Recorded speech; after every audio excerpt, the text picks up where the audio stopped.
آپ سمجھتے ہیں کہ صرف جھوٹ بولنا گناہ ہے، صرف بد نظری گناہ ہے، صرف زنا اور چوری گناہ ہے، اور آپ یہ نہیں جانتے کہ قرآن کو نہ سمجھنے کی کوشش کرنا یا سمجھنے کی کوشش نہ کرنا یہ ان سارے گناہوں سے بڑا گناہ ہے۔ آپ انجینئر ہیں، بڑے خوش ہیں کہ میں انجینئر ہوں، آپ ڈاکٹر بن گئے، بڑے خوش ہیں کہ میں ڈاکٹر ہوں، آپ تاجر بن گئے اور آپ خوش ہیں کہ میں تاجر ہوں،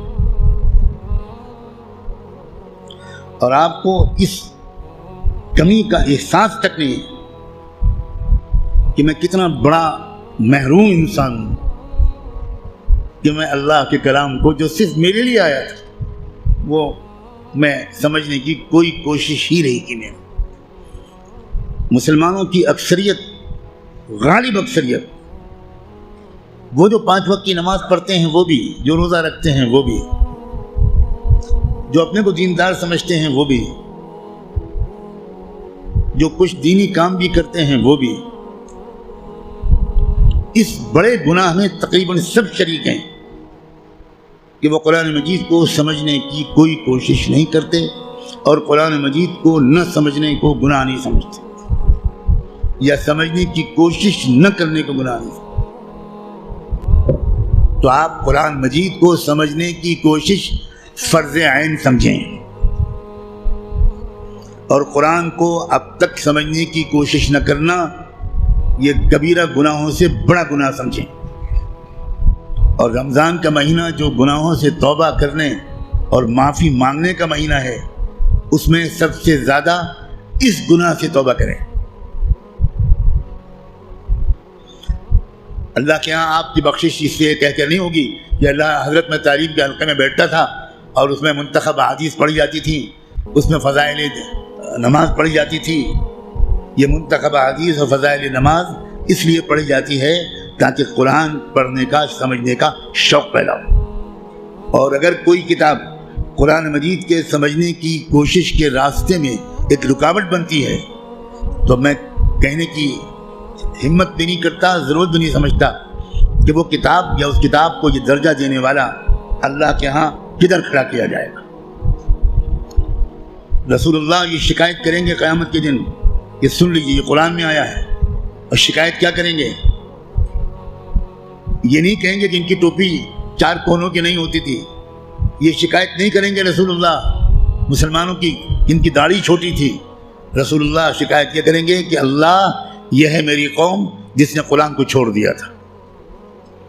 آپ جس کی شفاعت کی دعائیں کر رہے ہیں وہی آپ کے خلاف اللہ کی عدالت میں مقدمہ دائر کرے گا۔ ہماری عورتیں 100% تقریباً قرآن مجید کو ٹھیک سے شاید پڑھ بھی نہیں پاتی، سمجھنا تو بہت دور کی بات ہے۔ ہم نے کبھی فکر ہی نہیں کی کیا ہو گیا، مجھے کچھ سمجھ میں نہیں آتا۔ قرآن صرف تلاوت کے لیے نہیں آیا ہے۔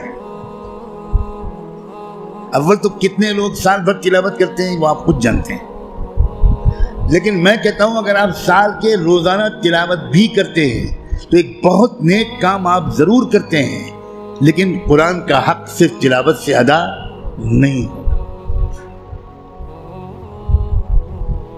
آپ کے دوست کا خط آپ کے پاس آئے، آپ کی ماں اپنا خط لکھے، آپ دور کہیں رہتے اور ماں آپ کو خط بھیجے، آپ خالی اس خط کو روزانہ پڑھ لیا کریں گے بس؟ اور دوست یا ماں اگر آپ سے کوئی مطالبہ کرتی ہے تو آپ اس پر عمل نہیں کریں گے؟ یہی سلوک ہم قرآن کے ساتھ کر رہے ہیں۔ قرآن کیا ہے؟ اللہ کے خطوط کا مجموعہ ہے، لیکن ہم کو کچھ خبر نہیں کہ اللہ نے ہم کو خط میں کیا لکھا ہے۔ آپ کا دوست آپ کو خط لکھے اور آپ اس کو سمجھ نہ پائیں، آپ چین سے سوئیں گے؟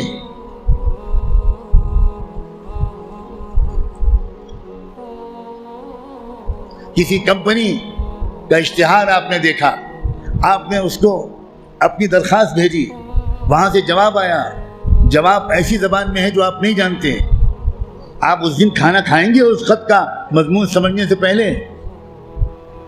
اب دوڑیں گے، بھاگیں گے، پتہ لگائیں گے یہ فرانسیسی زبان میں خط ہے تو میرے شہر میں فرینچ زبان کون جانتا ہے؟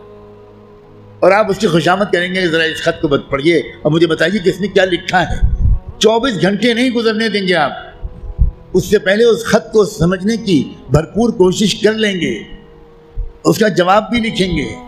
لیکن قرآن ہے کہ 60 سال سے آپ کو پکار رہا ہے، اللہ کا خط ہے کہ 70 سال سے آپ کو آپ پاس آ رہا ہے، لیکن آپ نے ایسے کان بند کر رکھے ہیں، ہمیں کوئی دلچسپی نہیں اللہ کے خط سے، اللہ کہتے رہیں ہمیں کوئی دلچسپی نہیں، ہم بہت مشغول ہیں، ہمارے پاس فرصت نہیں ہے، ہم بڑے کامیاب تاجر ہیں، ہم اسٹوڈنٹ ہیں، ہم پروفیسر ہیں، ہم ڈاکٹر ہیں، ہم انجینئر ہیں، ہم پولیٹیکل ایکٹیوسٹ ہیں، ہم جرنلسٹ ہیں، ہم اخبار میں کام کرتے ہیں، ہم کہاں قرآن کا ترجمہ پڑھ پائیں گے؟ بھئی ہمارے پاس کہاں اتنا وقت ہے؟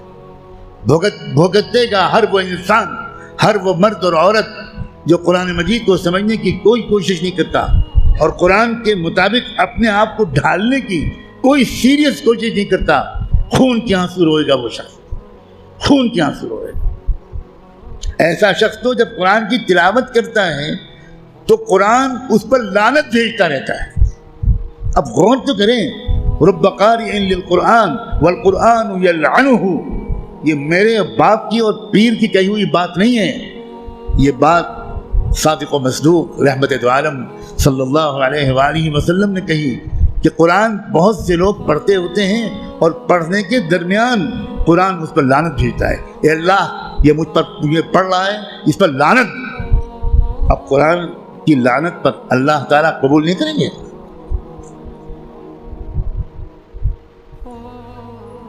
جو توہین قرآن کی ہم نے کی ہے، جو بے عزتی قرآن کی ہم نے کی ہے، اس کے حساب سے ابھی مسلمانوں کی اتنی پٹائی نہیں ہوئی جتنی ہونی چاہیے۔